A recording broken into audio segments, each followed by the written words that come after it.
For centuries, progress meant building machines to take over physical labor.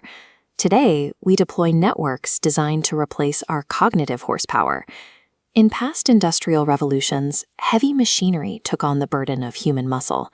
Steam engines and assembly lines automated physical exertion, allowing us to focus on coordination and thought. Artificial intelligence disrupts that historical pattern. Instead of relieving our physical strain, these systems act as a direct substitute for the analytical functions of the human brain. This shift in the labor market requires a structural response from both government and industry to manage the transition. Integrating these systems into our daily workflows introduces categories of occupational risk that do not exist in traditional manufacturing or office environments. Researchers call these psychosocial hazards. As algorithms handle core analytical tasks, professionals face rapid de-skilling. Constant monitoring creates chronic stress. There is also the threat of operational liability. Leaving machines to manage human workflows without oversight exposes companies to algorithmic bias and synthetic hallucinations, generating errors that human operators are left to fix or take the blame for. Former Commerce Secretary Gina Raimondo recently noted that while the nation has a strategy for leading the global technology race, it does not yet have a strategy for the people actually operating it. Without a framework to manage these specific risks, the deployment of autonomous systems creates a vacuum where operational errors and career displacement can scale unchecked. To counter this, the world's fiercest technological competitors are temporarily setting aside their rivalries to address this shared labor crisis.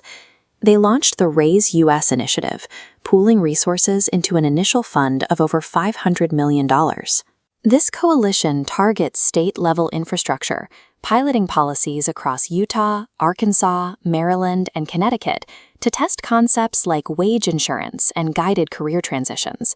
This initiative bypasses basic retraining. They are attempting to engineer new economic mobility structures for workers displaced by the tools these companies are building. These $500 million commitments suggest that even the largest tech firms see workforce stabilization as a prerequisite for their own technological growth. What follows is an aggressive deployment of corporate capital aimed at re-educating the American public on a national scale. Google has established a $75 million opportunity fund, partnering with organizations like Goodwill to deliver AI training specifically to underserved and rural workers. Microsoft CEO Satya Nadella announced a mandate to provide free access to Copilot and advanced LinkedIn AI certifications for every college student in the country.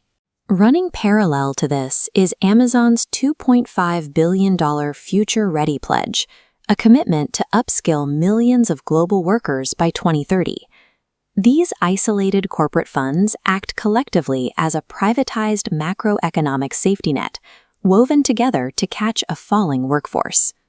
All of this funding eventually funnels down to the mechanics of the daily grind. These investments are actively altering how a modern job functions.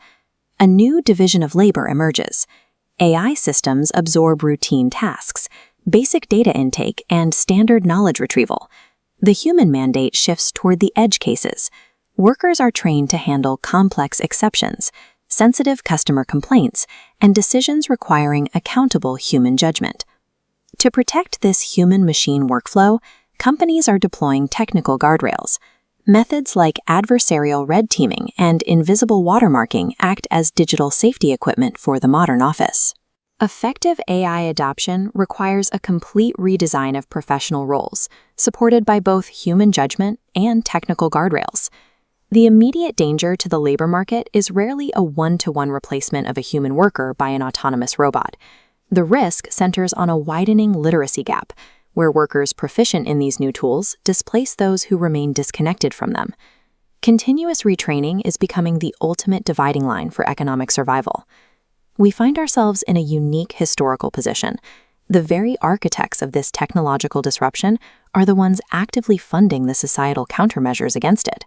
These public-private coalitions are essentially in a race against their own algorithms, scrambling to build the infrastructure needed to support the changes they initiated. Optimism about artificial intelligence is meaningless without immediate action to protect, train, and elevate the human workforce.